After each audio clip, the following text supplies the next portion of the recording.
What inspires you to do what you do and push the boundaries of possibility in transplant medicine? I think that's a great question. I seek and I look for inspiration all around me. I try to observe and I try to adapt the best in what I see happening around me. I also truly believe that art and music can be a great source of this learning.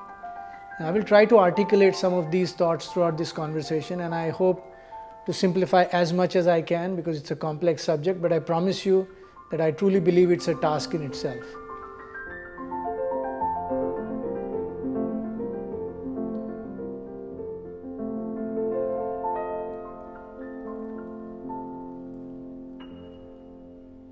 Art and music are at the heart or the pinnacle of communication because they deal with non-verbal expression, something that pleases the mind or engages our deeper sensibility and brings out an inner sensitivity. And then there are these very, very important lessons in them that we will learn. And these are invaluable when you communicate, when you emote, or you interact in the practice of medicine. And I believe that the appreciation of art makes you a more caring and a more sensitive person, especially when you deal with the ill, the sick, and the frail. And when you deal with someone who is low on confidence and hope. If one considers how human accomplishments are attained, it must be acknowledged that a lifetime of wholehearted dedication is necessary to achieve any significant result. This can be true for an architect who designs an outstanding structure, an artist who creates a masterpiece, or for a surgeon who performs a complex surgical procedure. Surgeons must continually improve their execution while keeping pace with unremitting or unrelenting scientific and technological developments. Melding all these lessons from art and music with medical science and precision medicine can be a powerful force that allows you elevated care and better outcome. And this is a journey, and we are all compelled to take it as healers. We may never see the end of it in our lifetimes, but with the passage of time and the results that we see on this journey, make it very fulfilling and worthwhile. And though this comes at a great deal of sacrifice, and it comes with its own cost for you and your family and your relationships, but the upside is that they can help you pass on all these vital lessons to your team and a generation of physicians that will learn from you, or they will follow in your footsteps. And this will hold them in greater stead when they are entrusted with the care of the sick, the aged, and the infirm.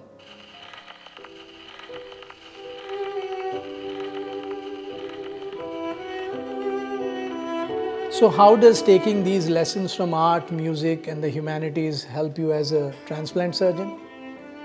So Michelangelo himself, when he reflected on his life's accomplishments, wrote that if people knew how hard I worked to gain my mastery, it would not seem so wonderful at all. Another thing to consider is that natural talent, dedication, and self-teaching are not sufficient to carry one to the height of mastery. Fundamental to an individual's progress is the relationship that he shares with his teacher or his mentor and the influence of the school where he trained. We all stand on the shoulders of giants, this is to paraphrase Sir Isaac Newton, and we can only see farther because they allowed us to. And I myself was tutored and trained in my craft by some incredibly diligent, very dedicated and committed physician teachers. And I owe all my craft and all the expertise in my life to their perseverance and their teaching.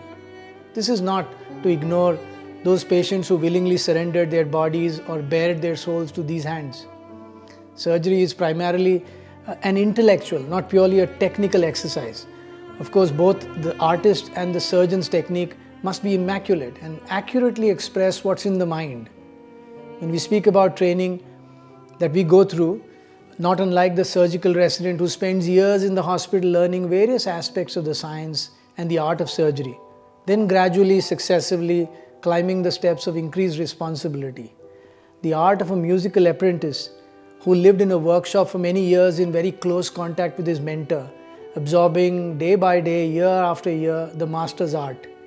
That apprentice of a master painter would first actually make the paintbrush, and then he would prepare and mix the colors to match the palette, and then he would paint a minor detail in some painting which the master would have painted the main figures of, until he reached that privilege of painting his own picture, which happens eventually.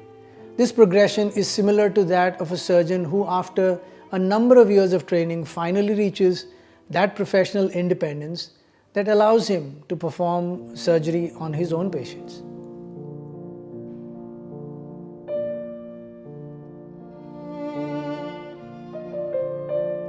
Where do you see an interplay of art in your dealing with patients? I'll probably break that down into 5 components. The first would be preoperative examination, where unlike in surgery, the interaction is very different during the pre and post-operative phase, which largely focuses on a doctor-patient relationship and a building of trust in this very enduring relation. Hippocrates meant when he wrote, "Wherever the art of medicine is loved, there is also a great love for humanity." The next would be contemplating before surgery. As a surgeon, I think it's very important to know that the surgeon who has just scrubbed his hands and his arms to his elbow, and while doing all of that, subconsciously or consciously is going over through all the minute details of the operation. His body and his mind are now prepared as if they will be ready to engage in a surgical challenge that is ahead of him. He's also communicating at all possible times with his team and his players to be able to tell them about their contributions, which will be significant if the surgery has to be successful. This is a skill and an art that is very important and derives many of its lessons from what we've learned.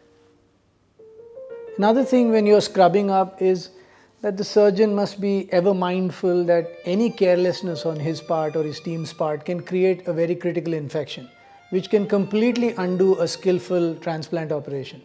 So even before the team scrubs and gowns up, a surgeon has to thoroughly review his patient's chart, checking all the major pathologies, the condition, the dozens of his recorded tests on a chart to be just doubly very sure about the readiness for this very major assault on someone's body. The experienced healer or the surgeon never trusts anyone. Complications are best handled when they are anticipated far before they even happen.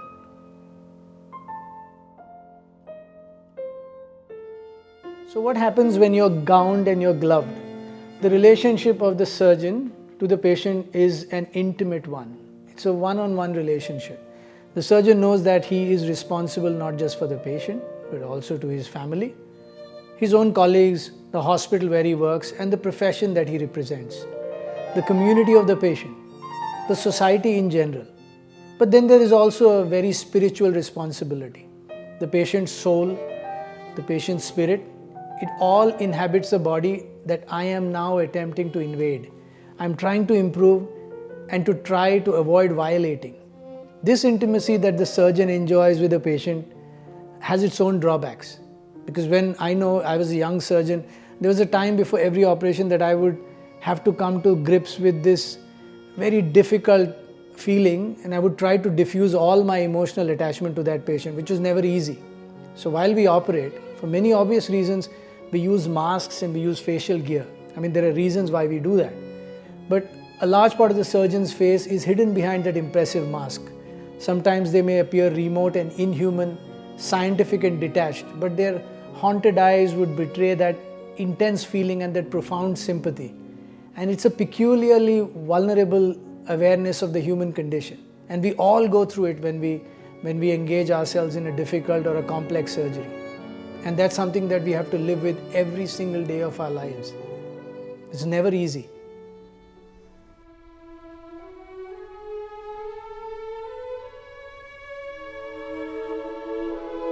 And then there comes the aspect of concentration in surgery.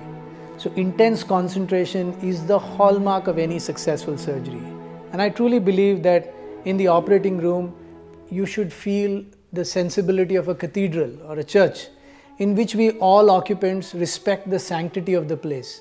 Every single individual's attention must be focused only on the patient in the operative procedure. A quiet ambience must be pervasive, with the same respect that we will show in our places of worship. A surgeon's hands represent the coordination, the beauty and the delicacy of a very skillful procedure. For these anatomical structures make a difference between the poor, the good and great surgeons. So good hands will give you good surgery. It is before or just after the operation that the depth of a surgeon's true feelings become apparent. It's at this point in time where this professional human pride becomes one, and the tough mindedness that one shows during operating time gives way to tenderness and warmth. It is very important to know that surgeons have hearts as well as minds. Thank you.